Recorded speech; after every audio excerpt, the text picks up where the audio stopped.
What's going on there, YouTube? It's your guy Rocky from Rockside RC. We are hitting you guys with another video today. We're doing a video on the Carisma SCA-1E. Took this thing out with my buddy. This thing keeps surprising me. It keeps surprising me. It keeps on surprising the other people that I'm actually driving with.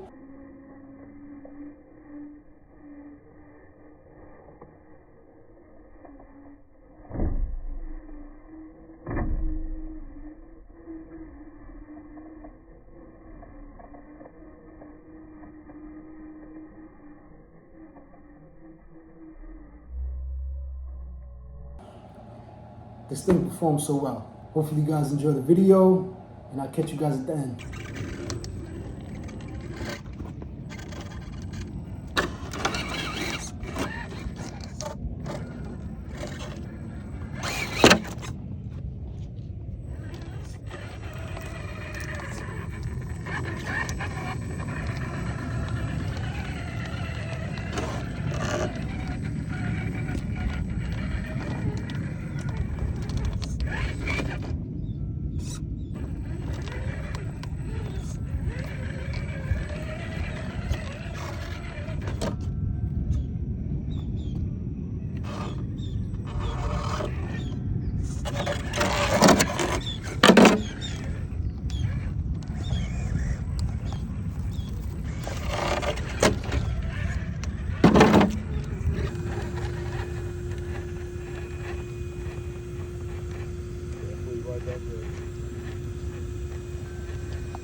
You want me to stand over there?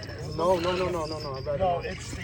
Yeah, no, I don't care. If it rolls, it rolls. No, It floats. De algo se juego. Se soltaba.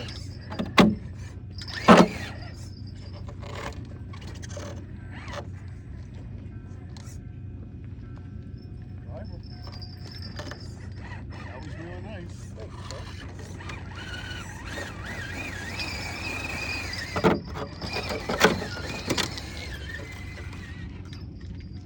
Wow. We did good on these batteries. Right?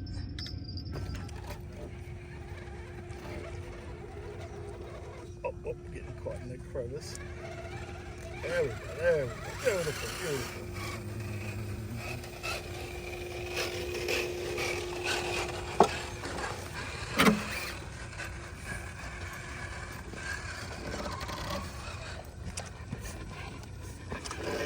Alright guys, hopefully you guys enjoyed the video.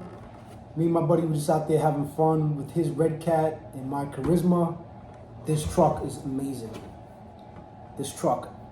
The chassis is honestly similar to the SCX-10 too. You know, and if you love the SCX-10 too, I'm pretty sure you're gonna love this chassis also. It's honestly laid out the same way or similar way as the SCX-10 too from Axial. So let me show you guys real quick of how the chassis is laid out. And like I said, you'll see if you're an Axial fan, or if you know your Axials like that, you'll see once I take the body off, you'll see, oh my God, is that an Axial? So the only thing that kind of stands out that's a little bit different from the SCX-10 too is the transmission. The transmission's, it looks a little different from the original SCX-10 2 transmission, and the mounts, it looks like they are different also for the transmission. You know, honestly, I've picked up a Remo Hobby crawler, and it actually had the same exact or similar transmission, and actually had the same exact mounting holes as the Axial. So, or the Axial SCX-10 2 and the Axial SCX-10. So what I did was, on that Remo Hobby truck, being that it had the same exact mounting holes, I went out and got an Axial transmission with metal gears in it, and I've never had a problem with that truck. And even before that, before I switched over the transmission, really never had a problem with it, but I just wanted metal gears in the transmission. So just to show you guys real quick of the layout, you got your battery tray here, like the Axial SCX-10 2. You got your steering servo right here also, like the old Axial SCX-10 2. Transmission in the middle, in the center. But the only thing, Axial didn't give us this. You actually have metal drive shafts.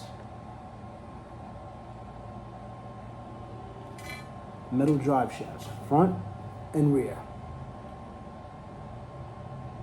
You know, so that's a plus.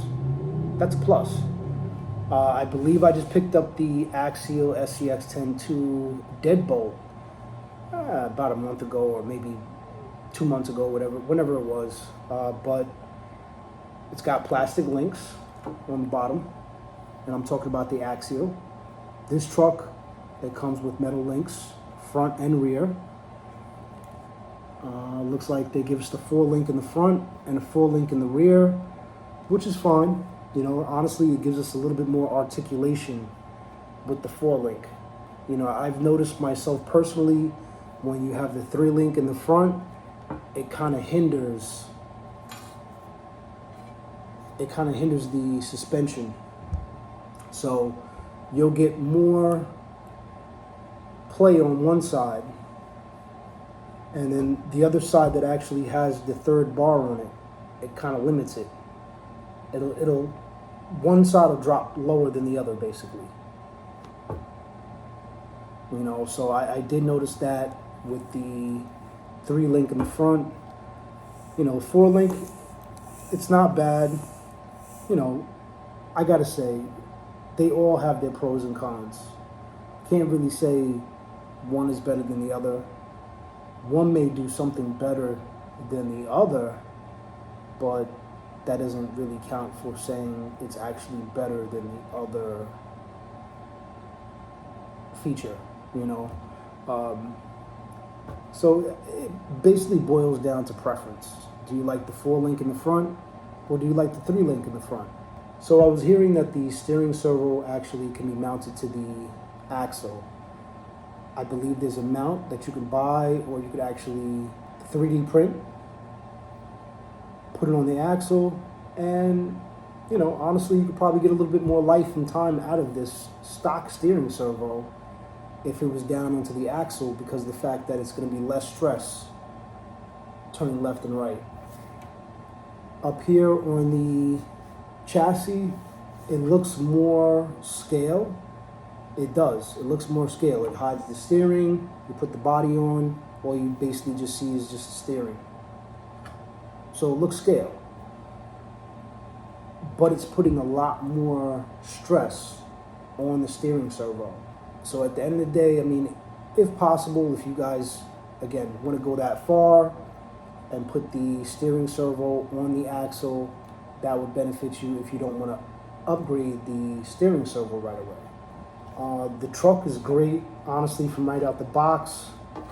It really doesn't need much. I just put some metal weights, or I put some metal wheels all the way around on the truck just to add a little bit more weight. I felt like it just needed a little bit more weight in the front. In the rear, it wasn't too bad. So I don't know if you guys have seen my short yet with this Carisma and my buddy's Red Cat. He's got the Red Cat Gen 8. He's got it all done up, weights, etc. Performs very well. This truck was, not bad, honestly. This truck was completely bone stock when I did this video. So you'll see how this truck performs stock out the box. My buddy was amazed, and so was I. I couldn't believe it. I'm like, this thing is literally, if the body wasn't so low, and that's okay, it's a van. It's part of the look. It's part of the scale look. So you got to take a loss here and there. Being that it's a van body, and the body is so long, so there were times where I'd get hung up on certain things just because of the fact that the body was so long and there was no weight. If I would have had a little weight in the front tires would have grabbed whatever I was ascending, and it most likely would have pulled me over. If you're thinking about grabbing a Carisma, maybe the van thing doesn't do it for you. I get it. Some people don't like the van. Some people love the van. They see the van out. Oh my gosh, look at the van. It's so cool. Whatever. Even if the van doesn't do it for you as far as body-wise, obviously, one, you could buy the van, take the van body off, and put whatever body suits you or pleases you, of course. Two, they actually make, I believe it's called a Coyote. I believe it's called the Carisma Coyote. Beautiful looking truck, honestly. It's a pickup truck. So honestly, if you look at it like this, with the body on here being so tall and so high, obviously we're going to get a little bit of high center gravity, of course, or a lot of it, and the body's going to want to, tip over. You got that high center gravity, you're up so high, it's going to want to tip over. But the way they built this truck, it does very well. I don't know if you've seen that, look.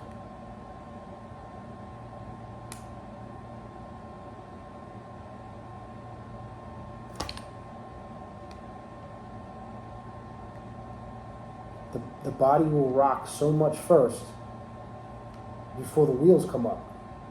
And that's what I'm trying to show you guys. Look, the chassis will go over so much, and then the wheels lift up, and then you got front first, obviously, and then the rear. So whatever they did to the suspension, they did an excellent job. I mean, I really don't feel like I need to mess with the shocks or the suspension. I mean, I'm honestly just driving it and seeing what it needs as I drive it. Usually I'm not gonna lie to you guys, I'll take it out the box and I'm like, you know what, I just want to make the front heavy I'll put a little weight in the rear, just obviously so it doesn't tip over in the rear as I'm, descending, of course. But I'm trying to find a weak spot in the truck first.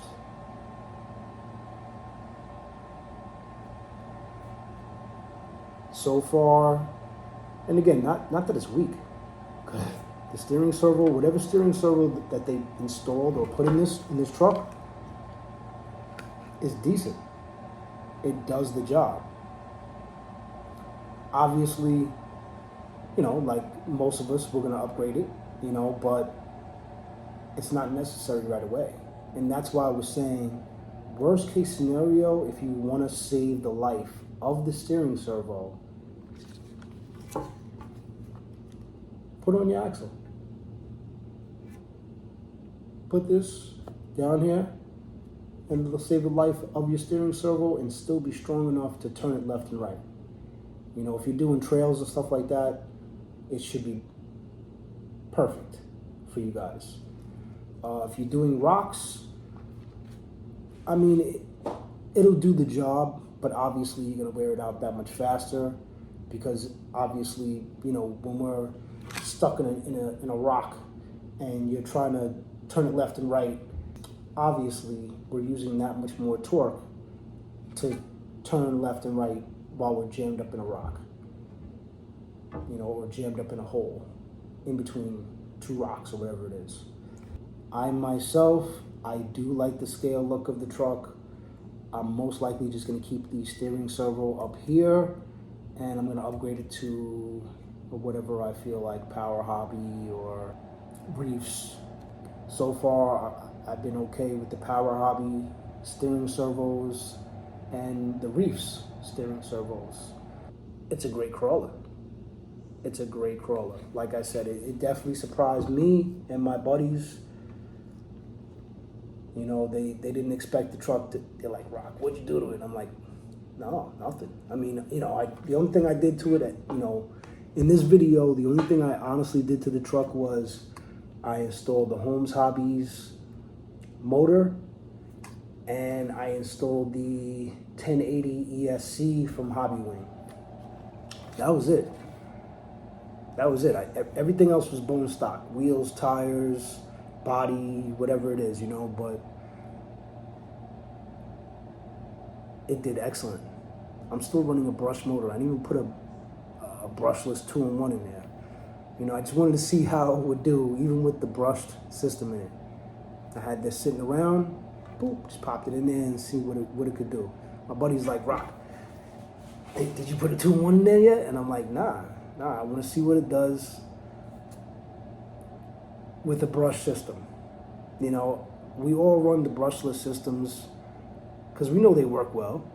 I know they work well. We all do, but we also do know, if you guys are really into crawling, Holmes Hobbies makes quality products, so I went with his product.